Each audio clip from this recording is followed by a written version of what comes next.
Hey, Jason Rice here with LotParty. Thanks for joining the show again. Every Monday we have new episodes, and this Monday I'm excited. Here, real quick, LotParty show. Again, give you some background about it. If you've been in the car business long enough, you know what a LotParty is. That's usually where we typically get all the salespeople and porters and go out to the physical lot and move the cars around, stir up the inventory to maybe to make it look a little different, or take a car that's been sitting and put it in the hot spot, maybe move the trucks to the back. So what we're doing here with LotParty show is the same thing, but we're stirring up what we can do on our virtual lot. What can we do online with our inventory, with our follow-up process? What can we do to stand out and stir things up? And so I'm excited about today's show. I have Aaron Wirtz here.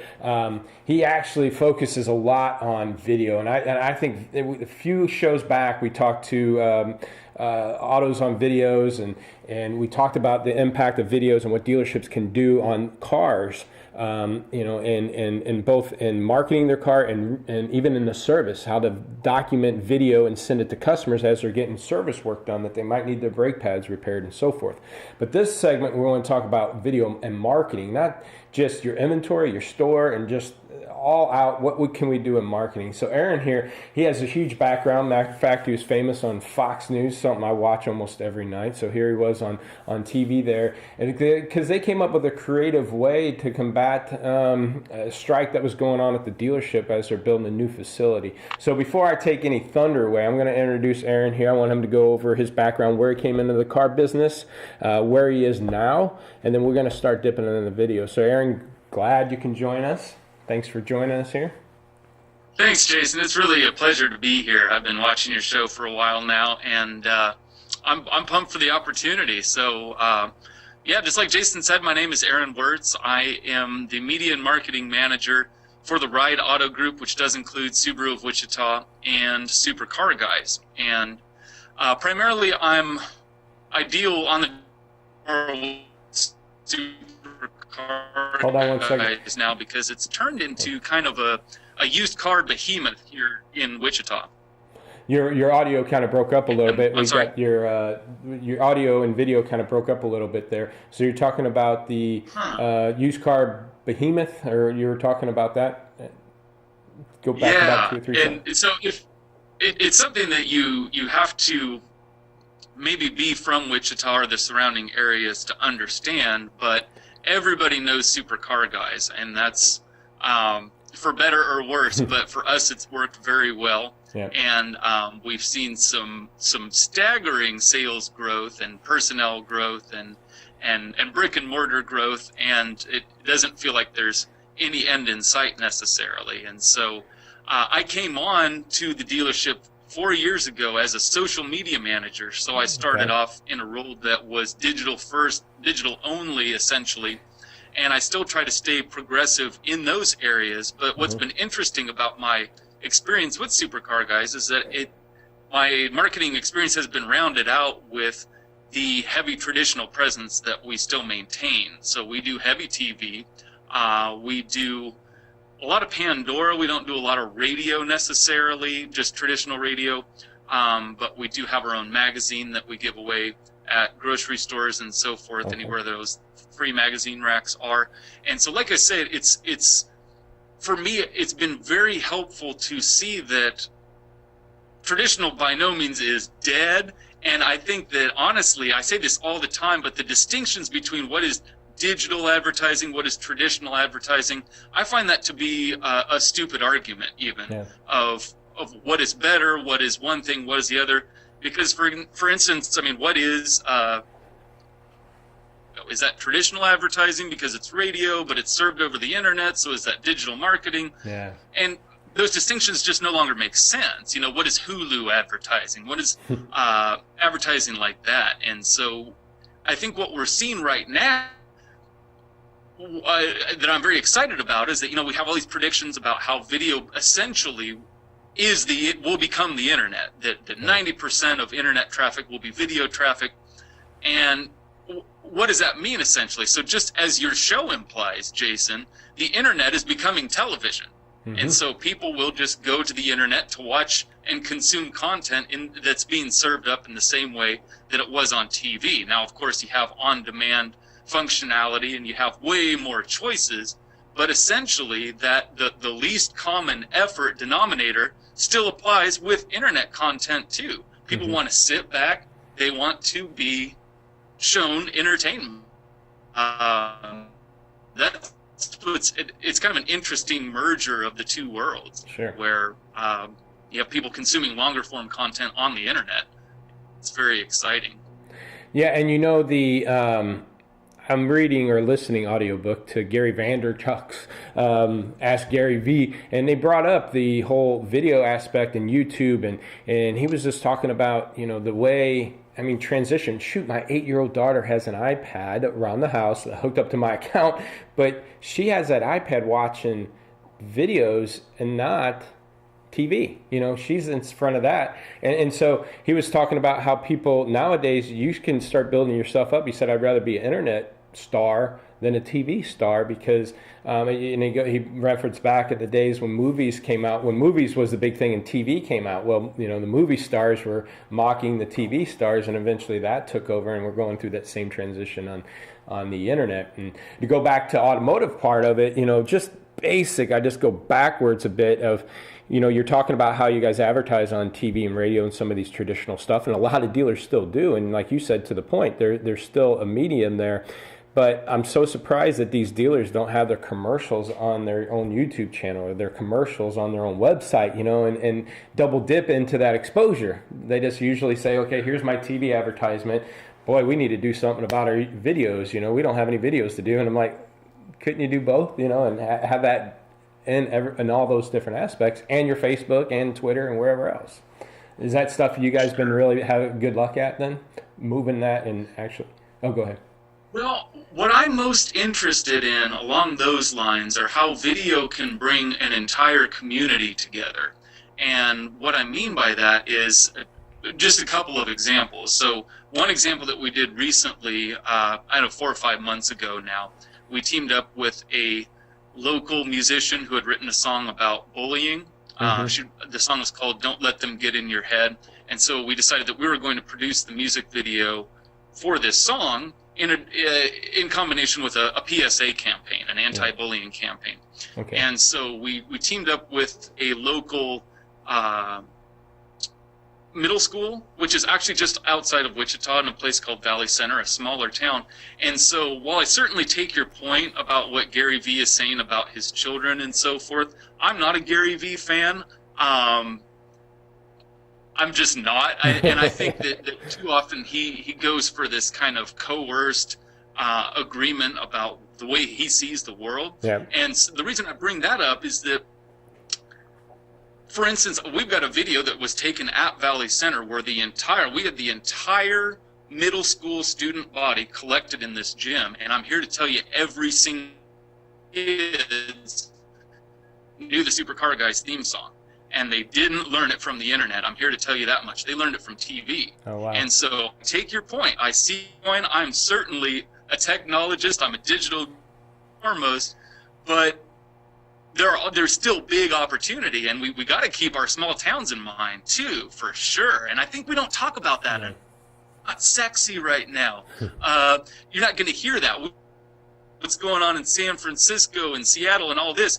But I'm here to tell you there are people driving plenty of cars in Valley Center, Kansas. What are we doing to reach out to them, too? And that's, like I say, that's the kind of balance that I'm really into right now. Anyway, so we go to this school and film this video, which naturally was going to live on YouTube because the song is 3 or 4 minutes.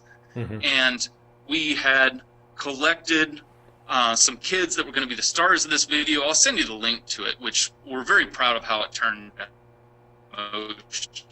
It's very moving.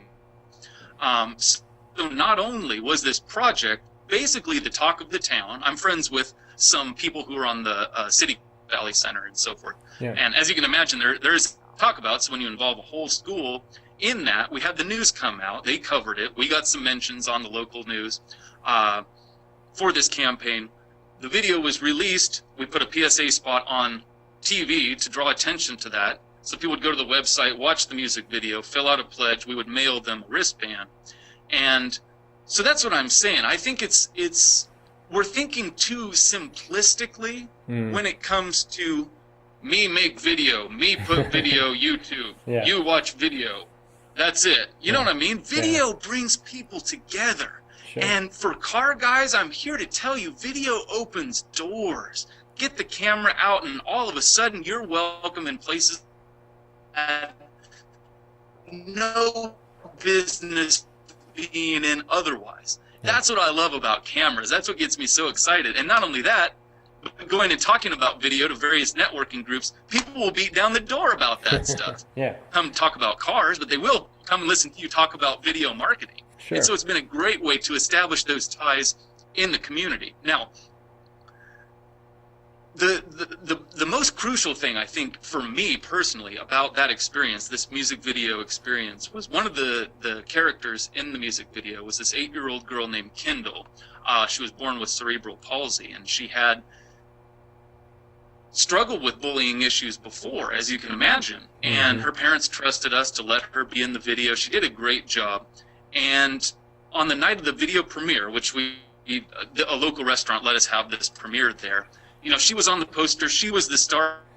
All right, so sorry about that. We had a little technical difficulty. So the little 8-year-old girl, she was on the poster, and you guys had it at the restaurant. And then, okay, go ahead and pick up from there.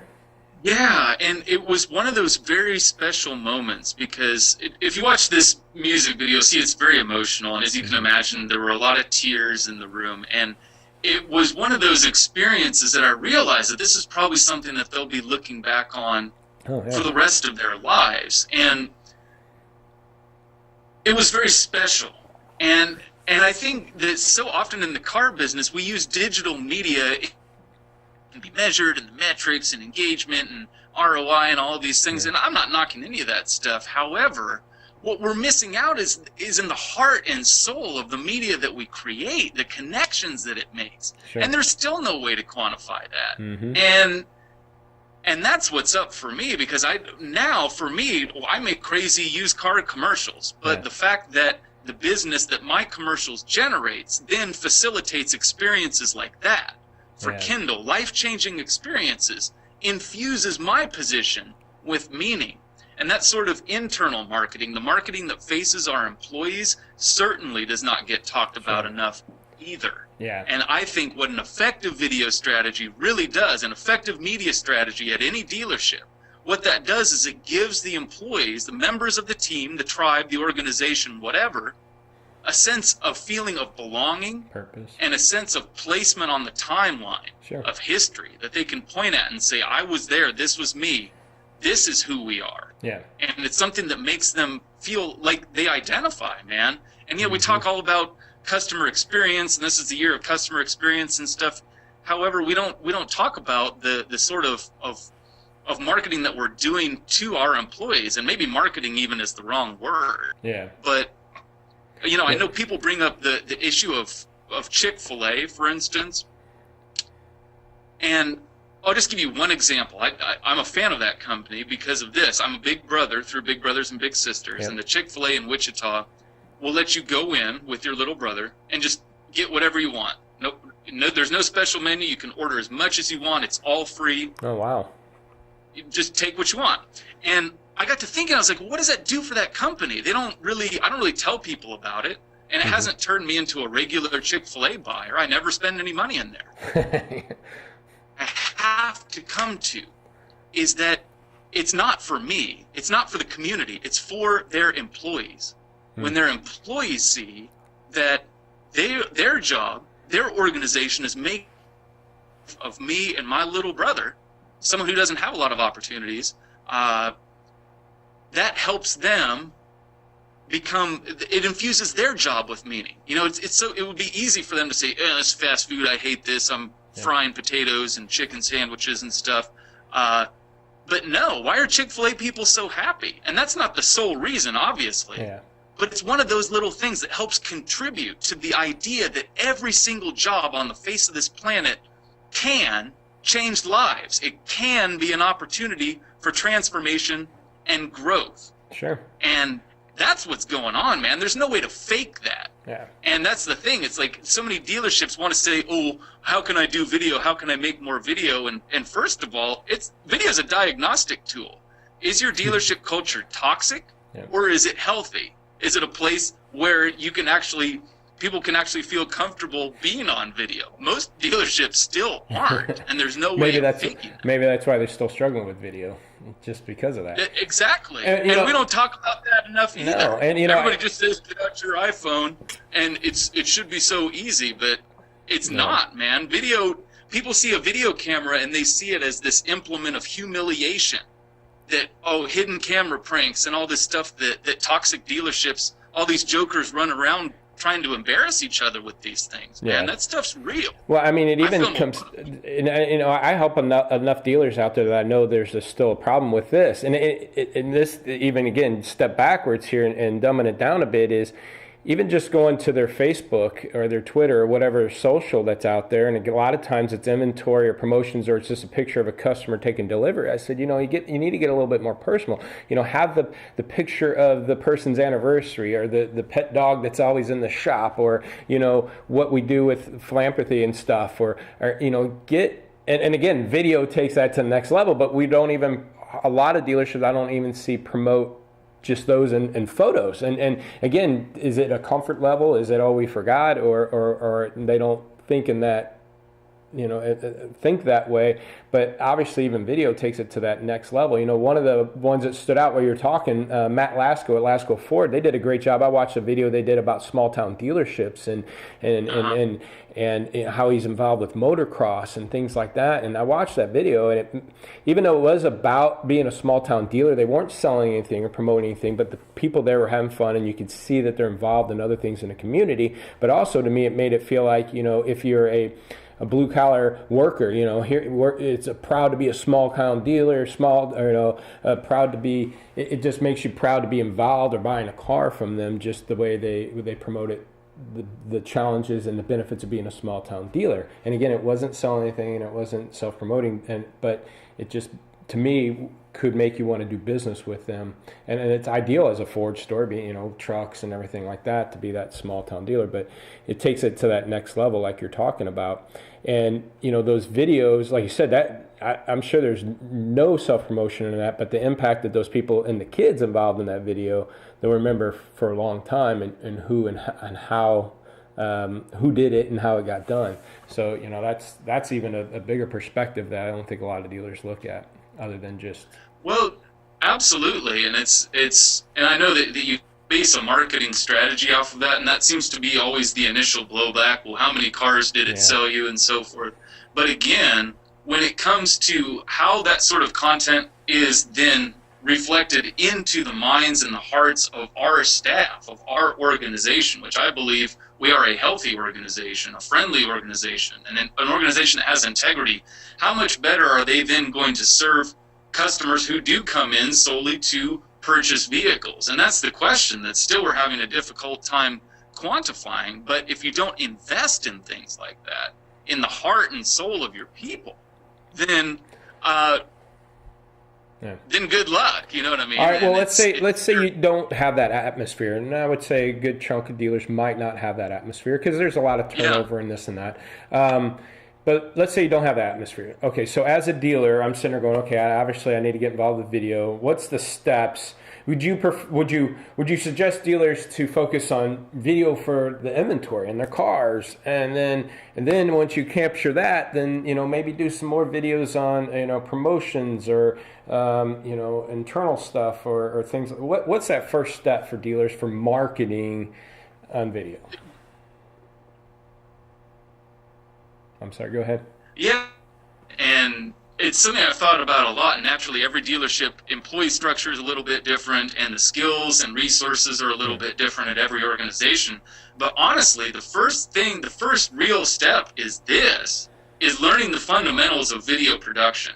And I know that there's a lot of apps out there, and there are a lot of people saying different things. You've got gurus and hotshots saying that the video is as easy as pulling the phone out of your pocket. I have always disagreed with that, and I will always continue to disagree with that. I've been guilty of that. You got the Capture app that you can automatically upload to your channel and everything. Yeah, fair enough, man. Yeah. And it's like, that's one of those things where I don't think we have to universally agree on this. But first of all, if you have a dealership that is struggling with getting any sort of, telling your entire staff that they have to walk around doing this kind of stuff, I mean, it takes a very special type of face that, first of all, that even looks like this. Yeah. And so you're putting people in a position or are making themselves look bad.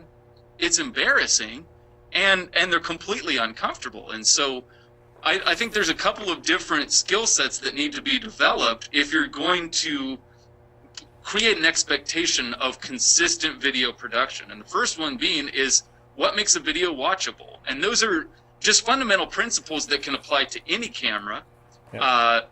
And any subject. So whether it's a video about a car or whether it's a video about a birthday party, you know, the way that shots are set up and basic composition and camera settings are the same. And so I think that's time well spent. And I don't know why we don't talk more about that either. And I think that there's a lot of the vendors out there that are saying do video, don't know themselves. All the best they can do is iPhone footage, and fair play. However, it just doesn't result in a watchable experience. I just don't like those. And so I think what does it hurt to learn a little bit more about what makes a good video? Well, and I guess a little defense, because it's even myself, and I'm gonna hit you up on this, but you know, you know, I think content, and get better. You know, I look back at some of the first videos that I haven't done it that long, a couple year and a half, maybe 9 months or something. I started doing some video tips and stuff like that, and getting a little bit better. But if I waited till the perfect moment to make sure I got the right camera and the right lighting, the right whatever, I probably would have never done it. You know, as I progress. So you're starting or doing kind of a consulting, right? You told me about it, like a consultant firm or consulting dealers on how to do videos. Is that right? I don't know if you're breaking up there. Yeah, it's a very simple idea. It's just an online for how to create video at the dealership. And I'm certainly not saying that you need $30,000 worth of camera equipment or anything else like that. However, the question that I am raising with this product is called dealerography, and it's just the fundamentals of video production in the dealership setting. So how do you deal with the busy showroom that's noisy? How do you capture good audio in circumstances like that? Those ground level logistic things that none of the scalable technology solutions are even referring to. Because maybe they've never done it on the ground level at the dealership floor. It's like, it's easy to say, hey, do video. But then when the ground level reality of that sets in, it's different. So anyway, the argument is this. If video traffic is going to be 90% of internet traffic here in a few years, as Cisco predicts, means is that essential video production is basic and fundamental to a dealership's communication strategy as a working telephone system and as a functioning internet connection with computer keyboards on which your salespeople can type. It's going to be a fundamental communication method. And so saying, if that argument's true, I'm basing that on predictions here, but we can see the rise of video, the dominance of video, and it seems like they're on the right track. So my argument here is, would you want salespeople who can type emails using correct English? Would you want them to be able to speak on a telephone with a clear, functioning phone line? And so giving people subpar camera equipment or garbage camera, about the same thing in my mind to expecting people to use a tin can phone system, instead of a functioning telephone system. Well, I understand that cameras are expensive and everything else, but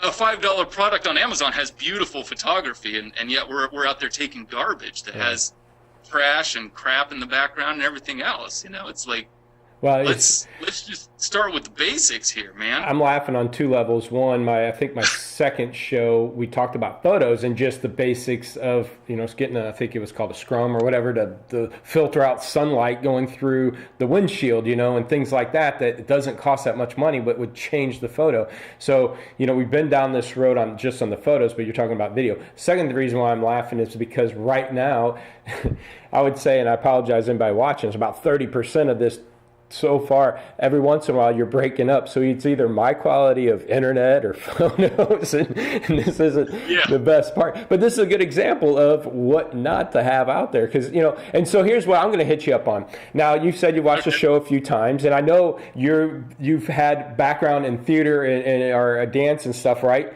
And I know I mentioned, because I watched some of your videos too, about being able to help critique and get people to be more live in front of the camera and things like that. So give me a live critique. I've been in the car business. I have thick skin. So as you watch my video, and again, this might help dealers that are doing stuff, is there any tips or ideas that you can give me from my show right here, right now, as far as consulting me on what I could do better on this videos and stuff like that, and the previous ones you've seen?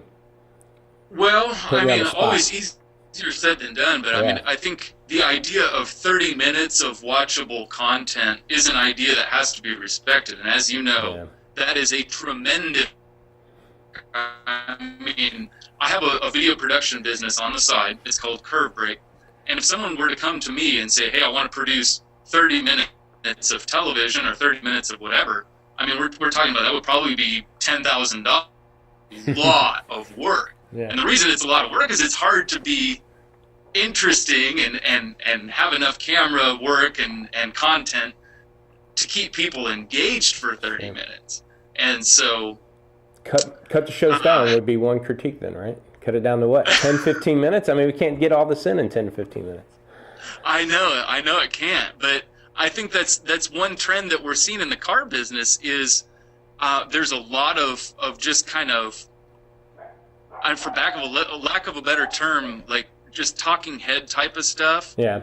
Where, if you're really into the information, it's interesting, but I think the real world parallel here is you've got a lot of guys that are making talking head type video where they the camera on and speak to the camera for long periods of time. Now, I get that there are reasons why you do that. However, the general public doesn't want to watch stuff like that. Yeah. And so there's another disconnect between the people who make video. But then if a dealer, can you imagine if a general manager were to set a camera up and talk at the camera for 20 minutes, how many customers would watch that? There's no way. No one would watch that. And so I guess maybe just respecting that difference too. And I know that different videos have different purposes, and I get all that. Yeah. But I don't know. I don't know if that's... It's no, really it's good. Like I said, it has, because I have... You put me on the spot here. I know I did, and that's good. Then I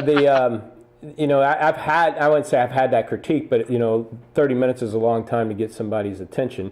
And it is. But you know what? I go through these shows, and 20 minutes just goes by like that. I'm like, well, shoot, And so it's hard to get all that good content in. And again, maybe that's my point, because I talked to you. I said, you know what? With this show, I don't want a script. I just want a conversation. Let's go back and forth and build on ideas and let the conversation go that way.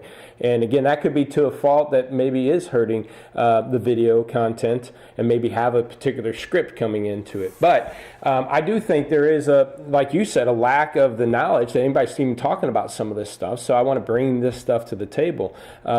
If you're talking about, we got about a couple minutes here, and then we might need to pause up a little bit, but the equipment.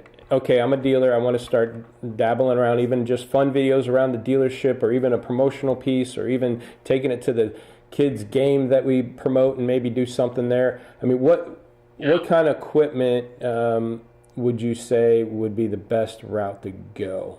Let me plug my computer in here real quick.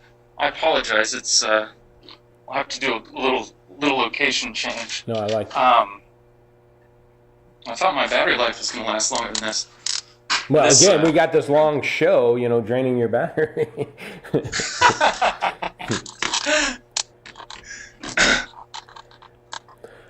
So part of it is, I want to make sure that, if a dealer says, okay, what do I do? Where do I start? Do I need lights? Yeah. Do I need, what do I need?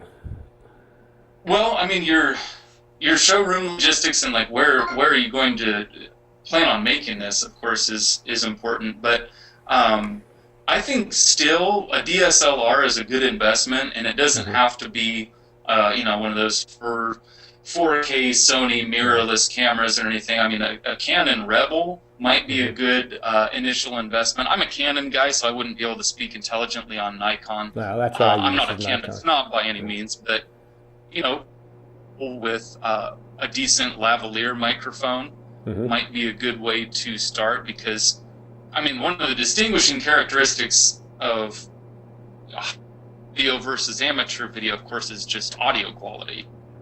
Okay. Get out on the lot. As you know, Kansas is very windy. Sure. And even if your picture quality looks good, if you can't hear what the person's saying or the audio is distracting, then that draws attention to itself pretty quickly. And so I'm a big monopod fan, and but I am, over the course of my experience, I believe in buying something nice once versus having to buy crap 4 times. Sure. And so there's a huge range when it comes to stabilization gear in price.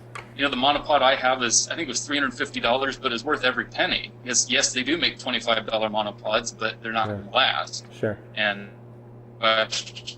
ultimately, but I mean, I think your initial video investment could easily be under $2,500, $2,500 to get everything that you would need.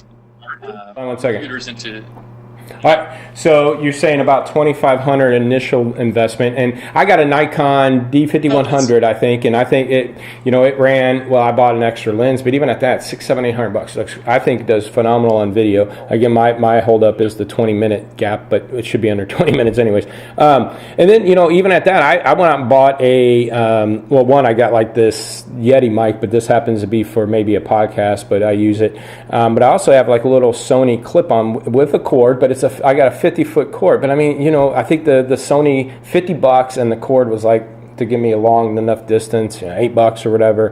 But even at that Sony and I've done my quick tips on that mic. If anybody wanted to check out any of my 2-minute videos of clips, the audio is pretty good on that. Now again, I'm not outside with the elements, but just to do something on the showroom floor is good quality and a good mic, and to get things rolling. So again, that setup is maybe less than $800-$900. But then when you start investing in lights and green screen and everything else, it gets a little bit more. But like you said, under $2,000, you should easily be able to set up a good setup.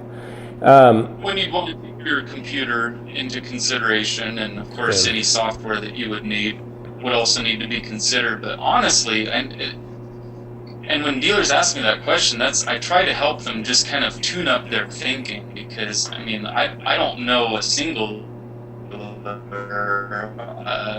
I can name that hasn't regretted some large scale investments on things like Auto Trader or these big thousands of dollars stakes in digital marketing, and yet we want to pick about $300-$400 on video stuff. And I mean, like, this is something that can last for years if you have people that take care of it. And so, yeah, it's going to be a hit up front, but my goodness, the question is, do you want a tin can phone system or do you want a telephone? That's what we're looking at here when it comes to communication in the digital age. Video is an essential.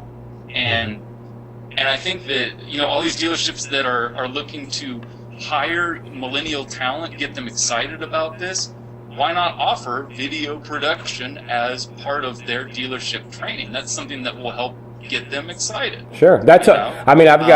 I've got that here. I've got, a couple data entry guys, but one of my guys, likes graphic designs and stuff, and he's helping me with this video. He gets to edit. He gets to do other things than just data entry, which then, 1, it's a resume builder for him. 2, gives him experience. 3, helps me out, and it's kind of a win-win. But yeah, I mean, take somebody at like what you're doing at the dealership as a marketing manager, and give them other things to do than just the grind of making phone calls or sending emails or selling cars. If somebody's interested in that, help them use that as a platform.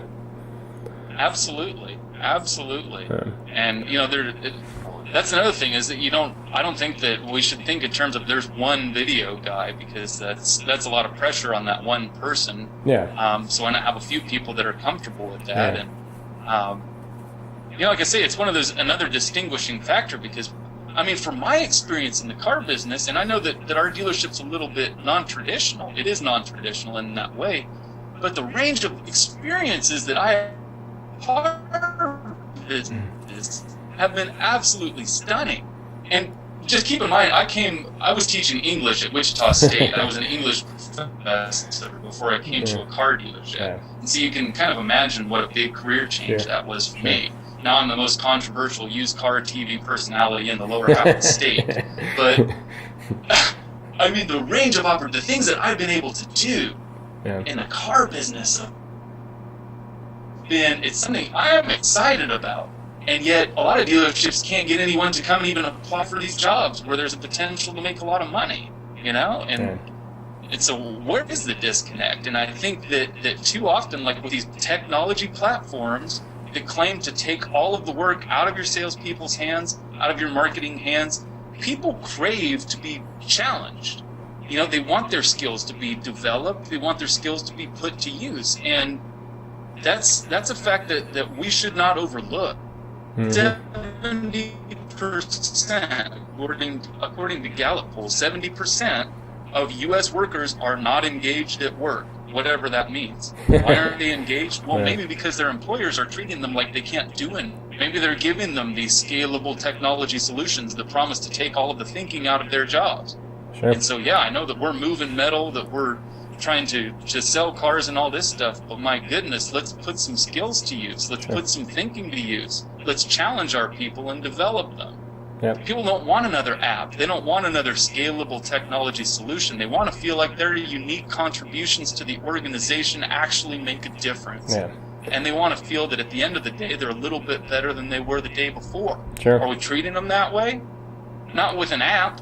Or certainly not, that promises to take away all the work. Yeah, and I think even just that product knowledge person, you know, I was thinking about this before our call here, or our interview, and we'll start wrapping this up, but, even that product knowledge person, it might not be that great, video person, but make 2 or 3 minute video about, hey folks, this is a great GM product. You know what stands out on GM? Here's the OnStar. And then just do a little 2 or 3 minute how the OnStar works and put that. And what's cool, it doesn't cost a whole lot. You don't have to pay anything to add a tab onto your website to put videos. You can use that as a link to send to customers. You can put that on, and just little 2 or 3 minute tips like that, like you said, shrink it down the length of it. And that's where we're going a little long here. But even just little stuff like that, I think dealers can really take advantage of. Now, you've done some bigger production stuff. As we wrap up here, what's some things that where can people go to check out some of your works, web addresses, and even videos? Because you did something about take pictures of used cars with style or something like that. What are the name of some of these videos? Obviously, they can Google your name, but give us some URLs. Well, the name of the music video, Don't Let Them Get in Your Head. Okay. Jenny Wood is the musician. It's on her YouTube channel. It's not on ours because it's her song. But you'll see our name on there. Hey, did you play the spoons in that? I know you're a pretty talented spoon player. Did you do that? Yeah. No? I've got an electronic music channel that's got a little bit on that. I have to send you the link. I don't know the URL off the top of my head, but there are some videos on the Dealerography channel, some promo videos. They kind of illustrate some of the points that I'm talking about the importance of audio. And the importance of excitement and how I feel about selfie videos and things like that. Okay. And what's there's it's a really good one, and we didn't make it, but one thing that I try to encourage every automotive professional to watch is a video called I Like Car. And this was back in the Suzuki days. It's several years old, but I mean, it's a life-changing video. I mean, it's powerful, this story of generosity, and our dealership, Suzuki of Wichita, took part in this story, but it was a story that involved the larger community. And again, it's one of those things that helps our people understand that we have the power to influence people's lives for the better, not just on our team, but in our community. And yes, we're out making a living. Yes, we are trying to sell products and so forth, but we don't have to do that at cross purposes to the overall betterment of our society. You know what I mean? And like we really believe in that here, that this can be a noble and honest and good profession in which we help people. that we improve their situations versus knocking them in the ditch and trying to take them for a ride. Now, and again, union or non-union person out there, I think your guys' approach to that situation where you guys were getting striked, you guys built a new facility and the union people protested in front of it. Watch that video from Fox News. Again, that's another angle that you guys took that was, still professional, but it was kind of a jab back, and fair enough, I think. And, it's just another different type of angle or approach to promote your business as you're getting bombarded with stuff too. So that shows a little bit of the character, the kind of stuff you guys are able to do. Absolutely. Yeah. So URL, what's your URL? Is it Unforgettable or Dealer? Well, the dealerography.com Okay. is the video training product. Okay. And I am starting to offer my spokesperson services. It's kind of on a limited basis, but that's the unforgettablepitchman.com. Yeah, that's funny. I like it. And then it's more of a locally based production company called Curve Break. Okay. Curvebreak.com. Yeah. Where I'm doing some video work for non-compete town and so forth. Well, and business is starting to pick up. I'm going to need to start I hiring.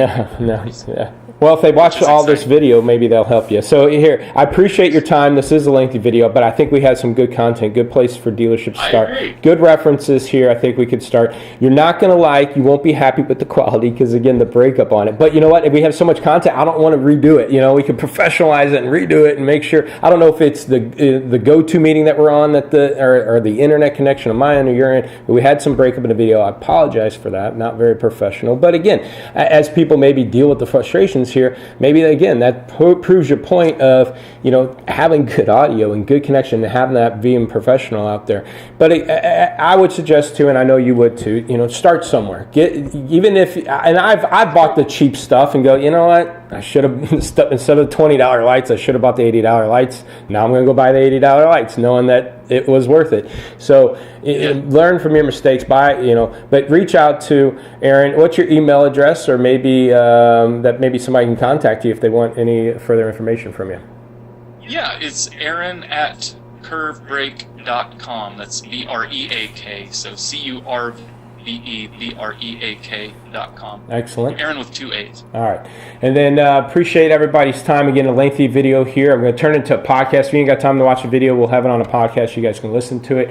And see you next Monday on the LotParty Show. Appreciate it. Thanks.